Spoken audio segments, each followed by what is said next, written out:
video of a dish that I want to have a play around with. So it's a Syrian dish that I saw, and it was lentils with bulgur wheat. It stuck in the back of my mind, and I kind of thought, well, we'll have a play around with that at some point. And then I was looking around the house, and I have some lentils, and I haven't got any bulgur wheat, but I have got a tiny bit left of some couscous, and we've got some of this, which is a grain.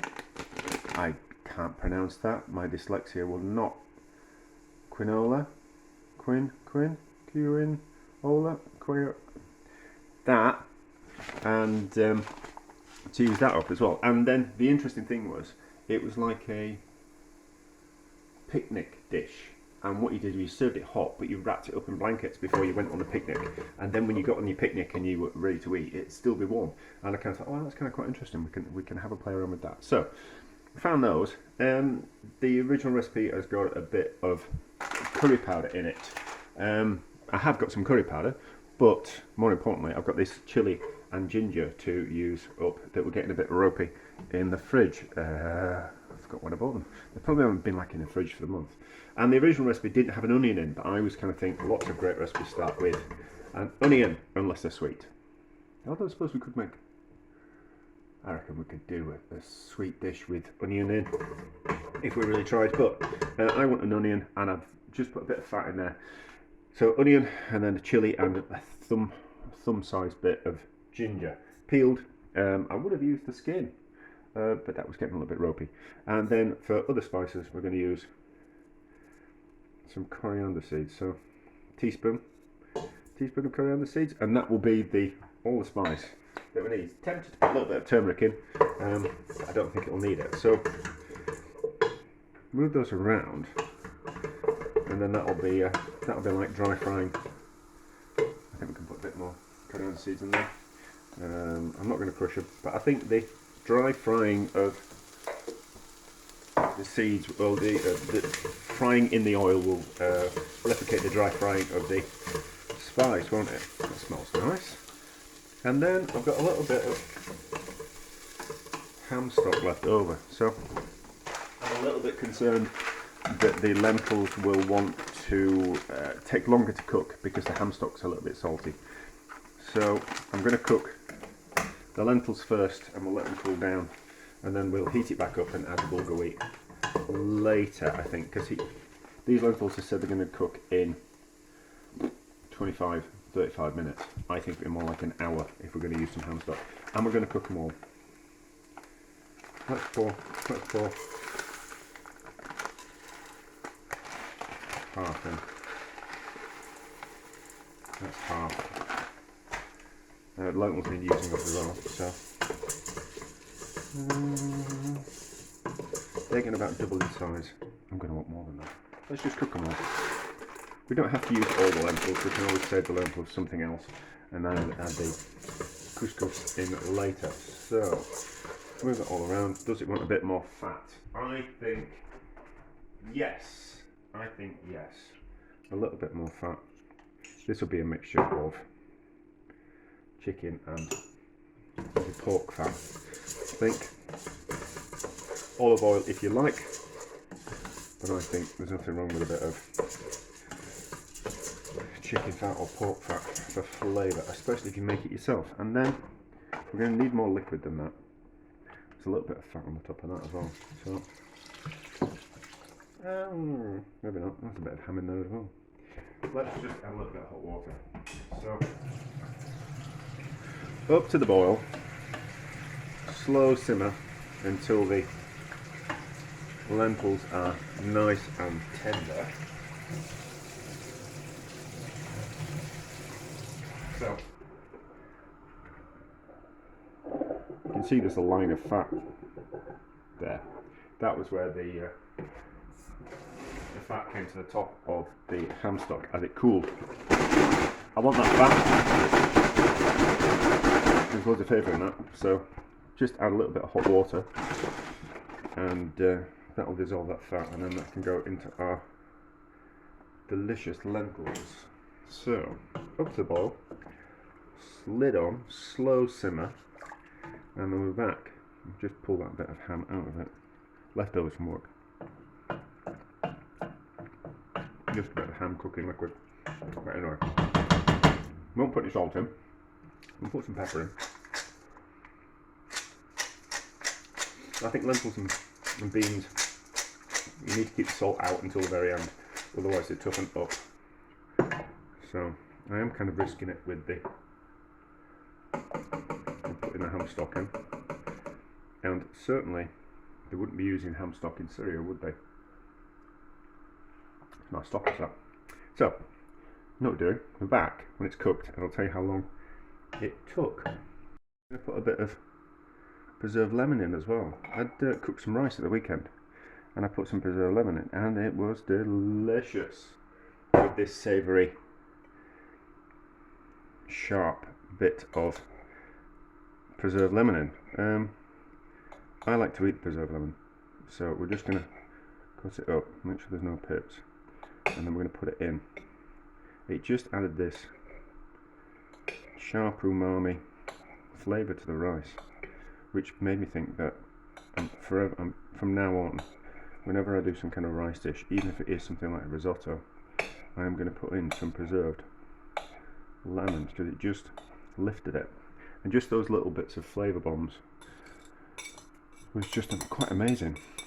I made them myself. It was about 3 years ago. There is a video. It'll be probably under preserving or something like that.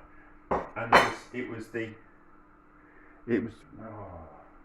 must have been around the time of lockdown, because I used to go up to the local. That's going to leave more liquid in, but I can always add more later.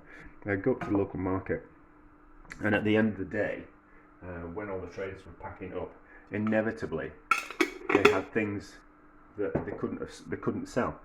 So I used to pick up all kinds of things, and one day there was lots of lemons that were a bit ropey, and I wanted to do a few, and I said to him, oh well, I'll take, I think it was like half a box worth, and I said, and some of them got a bit mouldy, and I said, oh, I want like 2 quid's worth of lemons, and he says you can have the box, just for 2 quid you can have the whole box. Like, I'm not going to be able to sell them, save you picking them through. He says, so there was loads of lemons for like 2 quid, and so I preserved a load of them.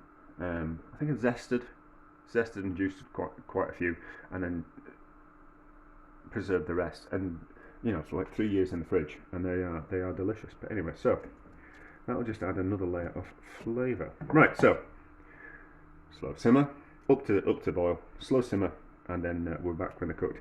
Probably need a little bit more water adding, but we'll get to that bit when we're there. The lentils have cooked in 20 minutes. 20 minutes. So I'm kind of quite surprised with that. I thought the hammer stock would have toughened them up, but no. So a lot of the liquid has evaporated. So I keep saying so too much. Better than isn't it? So I'm going to let that cool down. Excess. I did an as well. I'm trying not to. I'm trying to be better at that. The lentils will soak up any kind of excess liquid that's in there. What I will do is, when it comes time to heating that back up and throwing in the couscous and that, we'll do a calculation of how much liquid that needs. Oh, this is a 2 for 1. And what's this? I think this will be a 2 for 1. It'll be, let's not look at the date, it'll be well past its date, this. I think they both will be. Should have got my glasses. How to cook. Oh,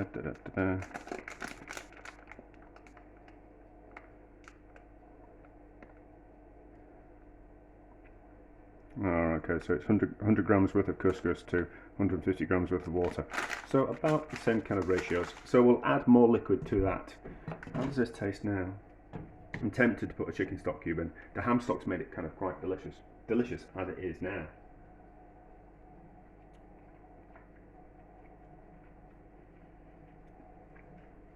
No, I don't think that will need any more. But the preserved lemon tastes particularly very good, and that amount of chili and ginger just kind of give it that right amount of heat. So we'll add a little bit. We'll add the right amount of liquid, maybe a little bit more. No, we'll add the right amount of liquid first. with those two things when we bring it back up to the boil, and then we'll add those in, stir it around, and then wrap it up in a towel.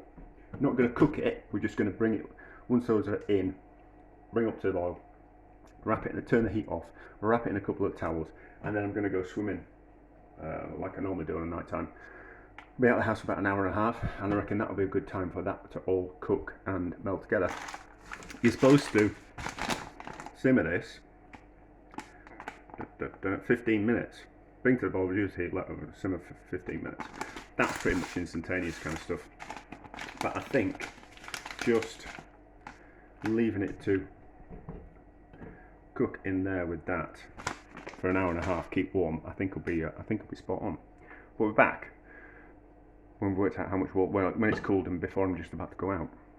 So we've only got 100 grams worth of the couscous and whatever the other stuff was, compared to 500 grams worth of the lentils. It should be a 50-50 split, so it should have been, I should have 500 grams worth of this to go into 500 grams worth of lentils. But it's more about using what we've got and seeing how things turn out. So that's up to temperature. I've added there's about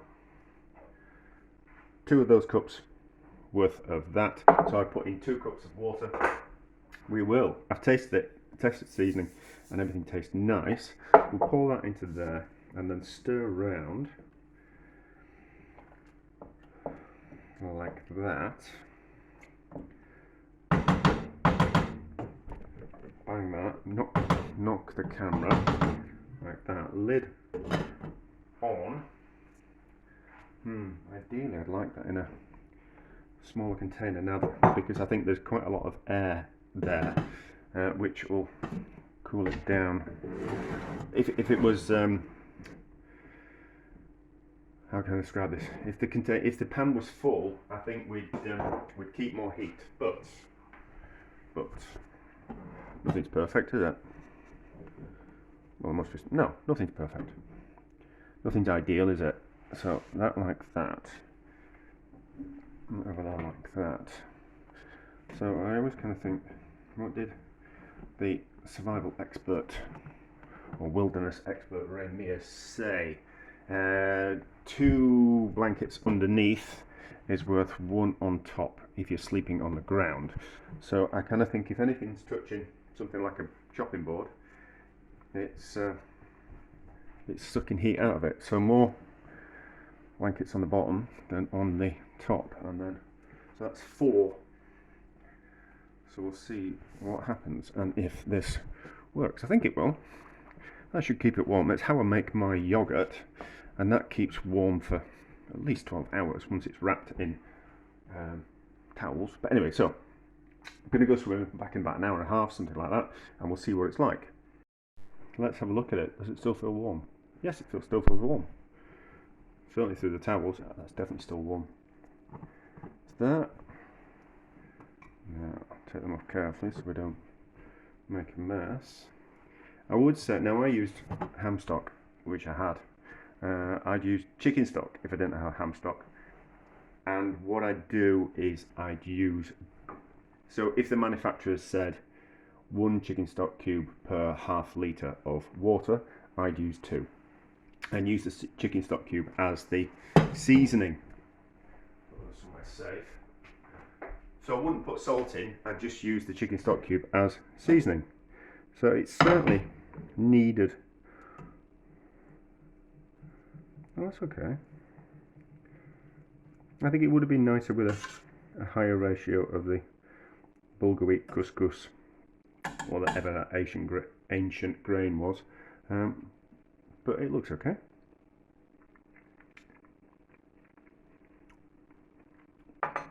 That's lovely, isn't it? That's lovely, isn't it? I'm going to eat that as is, but I think that as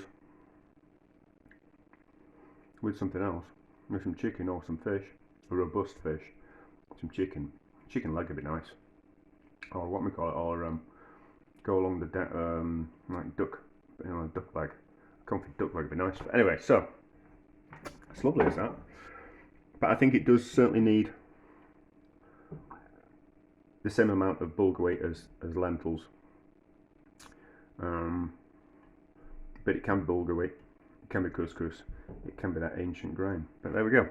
That's delicious. That's success.